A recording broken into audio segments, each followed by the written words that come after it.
oh, Mr. Egg's down having a nice romantic walk in the park, isn't this nice?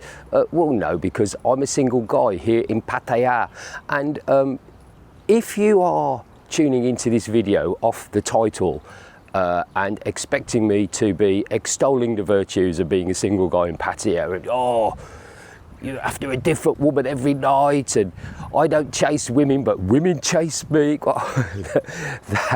that's not going to happen. And by the way, can I just make a point about that particular thing?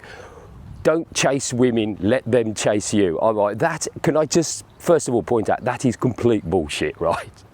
I saw the millionaire Oscar-winning actor Morgan Freeman say something like that, and oh, I don't chase women. Women chase me. And I thought, Morgan, do you think for 1 second that might be because you are multimillionaire Oscar-winning actor Morgan Freeman? But anyway, I've got slightly off topic. This is not a video about extolling the virtues of being single in Pattaya, because I kind of flipped and flirt with one side and the other. Sometimes I like being on my own, sometimes, to be honest, I get a bit jealous when I see people together and you never get to go to out as a couple anywhere or do anything. But this is a video, 3 reasons why I think I'm still single here in Pattaya. And can we just get over the physical look, the physical attraction? Maybe I should be doing a few Muay Thai moves like that guy. Yes, I'm 57 years old, right? I know I'm not naturally handsome. I have a very strange shaped head.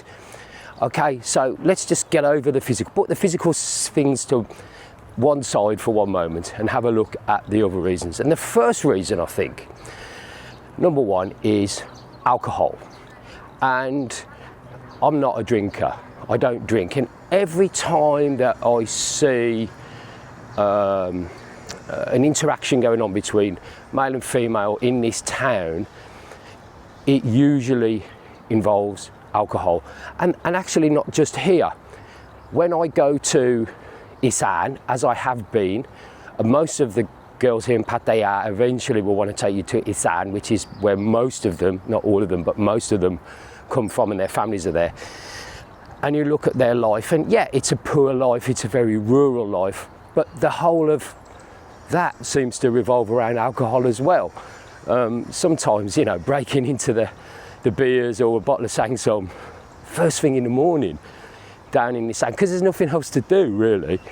And the whole of their sort of lives seem to revolve around drink. And similarly, here in Pattaya, not just the girls that work in the bars and all that, but it seems to be that most girls, there is a connection between having a good time and having a drink.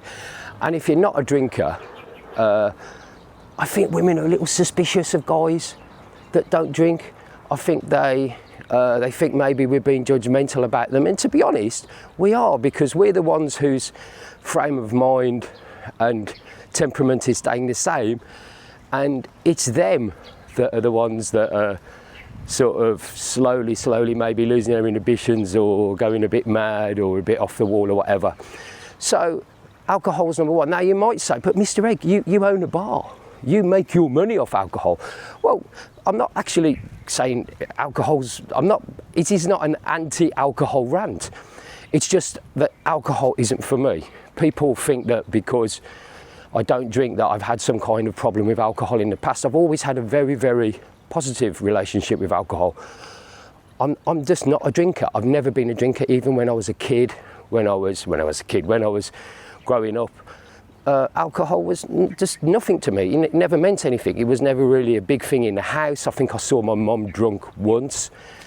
Certainly never saw my father drunk. And so it's just like, that's it. Alcohol just does not register for me on a personal level, but it does, you know, my job has always been around alcohol, selling alcohol, dealing with alcohol. And you see, don't you? You see these dating sites. I'm getting onto dating sites a little bit later, but you see these dating sites, and I think the air of sophistication about a woman who is has got a long-stemmed wine glass and is drinking out of a bottle of wine. Oh, look at me, I'm so sophisticated, but I'm having a drink, so it's okay, we're taking the edge off things and all that. And that whole sort of image I just don't like. And although I promised to her that I wouldn't really talk about it that much, my last girlfriend, the reason that relationship broke down was simply to do with alcohol. So alcohol's number one, and I think it's a huge one, and it's one that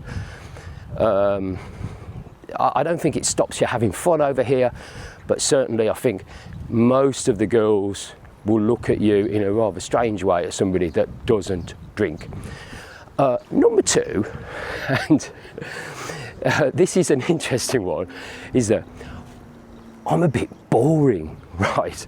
Again, I'm a bar manager. I'm supposed to be this crazy, mad, wacky guy that, you know, I'm here doing crazy things, and I've got the life, and I could have been an accountant or a traffic warden or something. Nothing wrong with being an accountant and a traffic warden, by the way, but, you know, what have I done? I've become a bar manager in Pattaya. I'm a crazy person.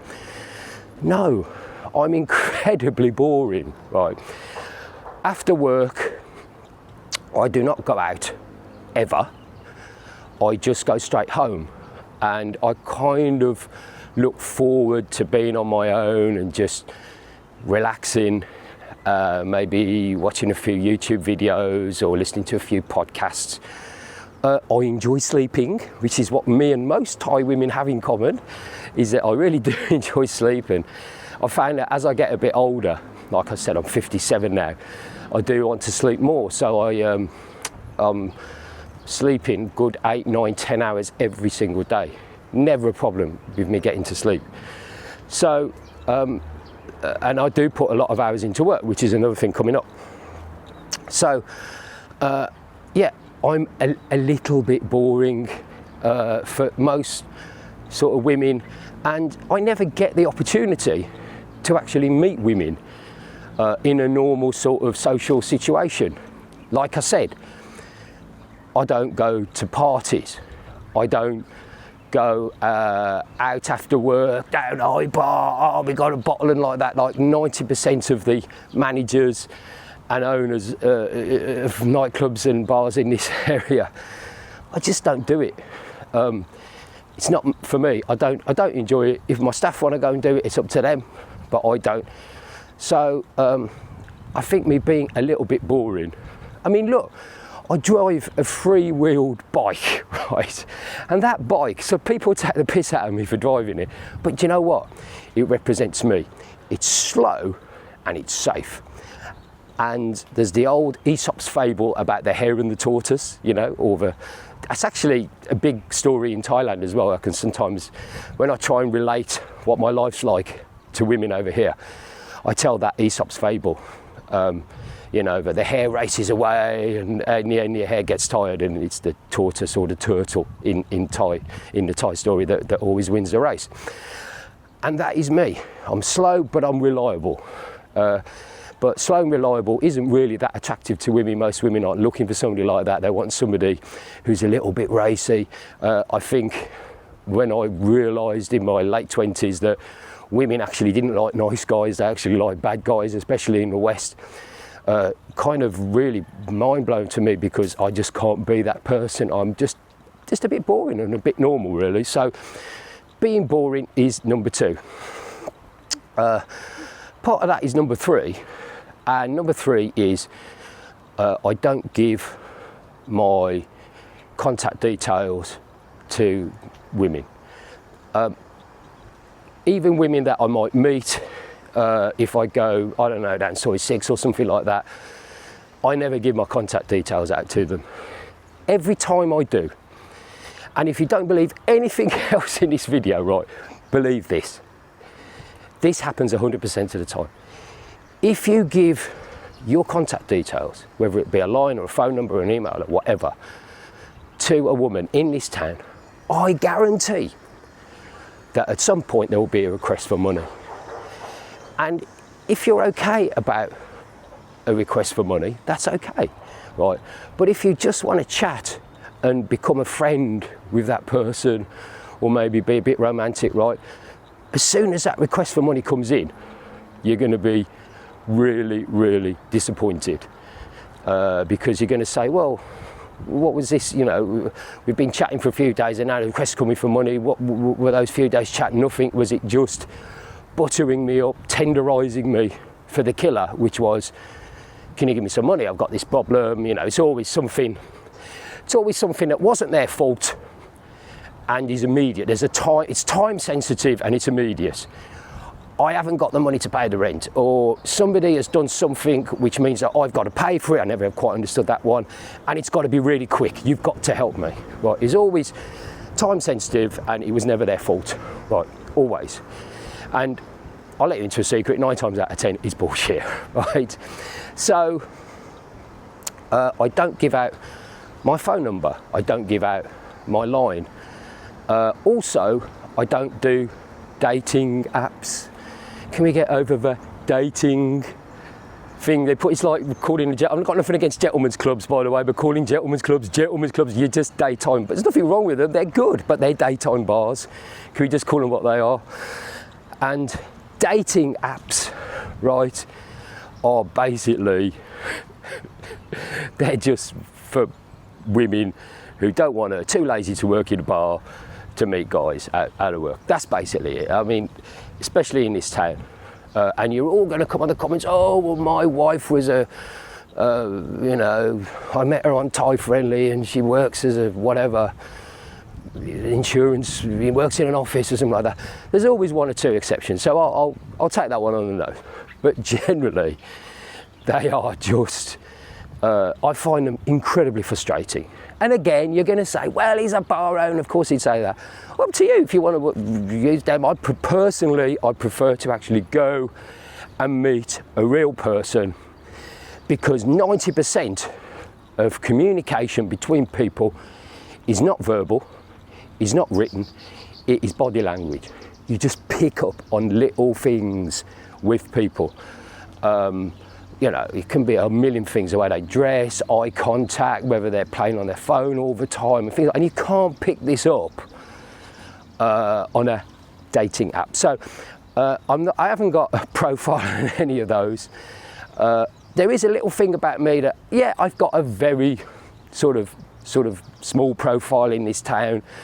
I do get recognised, and I wouldn't really want, which would happen if I got a profile on Tinder or whatever, Grindr. You know, I wouldn't want that to get leaked and put in the darker parts of the internet. And oh, Egg's such a loser. He's going on Tinder, can't get a woman. It'd be all of that. So I don't bother because of those reasons. So I don't give my phone number out to people, especially, women. And the final reason that I think I haven't got a girlfriend, or I'm still single, is that work comes first. Do you ever see or read about people who've won the lottery or come into a lot of money, and you know, they have the press conference? By the way, I would never do a press conference if I've got a lot of money. And they're asked, you know, what are you going to do about your job? They're always working, aren't they, as, I don't know, insurance salesman or a landscape gardener. And some of them say, yeah, I'm going to continue working. I've won £10 million, but I'm going to continue working. And trust me, that would be me. Right.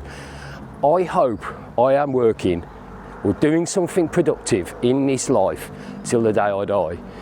The thought of waking up and not having anything to do is really challenging for me. And in that respect, women who maybe sometimes get quite friendly with me, they want to go on holiday somewhere. Right, I've just been moaning that I never get a chance to go on holiday, but they want to go, ooh, you know, so-and-so and his girlfriend have gone to Phuket for a weekend or for a week. Can we go?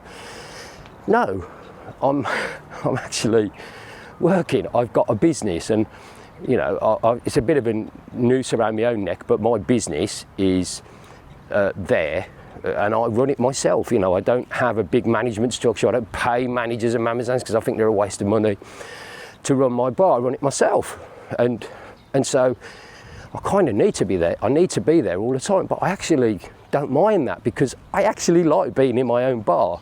sitting in my own place. I've got so many friends. I've got a network of people. I like meeting new people as well, and new people who have seen me on YouTube and stuff like that come in every single day, which is fantastic. I always try and make them feel nice, and I get a kick out of that. That is what I do. And a woman, oh, can we go to this restaurant? Do we want to do this? You've never got time for me. Somebody said to me that a woman always likes a guy that's busy, right? But in reality, they don't, because I'm always busy, right? I'm always doing something. I get up in the morning, what have I got to do? Today, I've got to make a YouTube video, then I've got to go maybe buy some alcohol for the bar.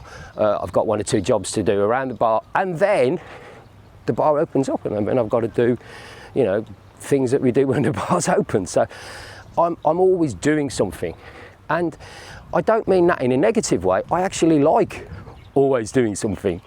Like I said, I hope I never ever get to the situation when I can't work and I can't, you know, for a physical reason or whatever, I'm not able, not just to work, but to make some kind of contributions to society. I had a paper round when I was 13, and I've worked every single day since then.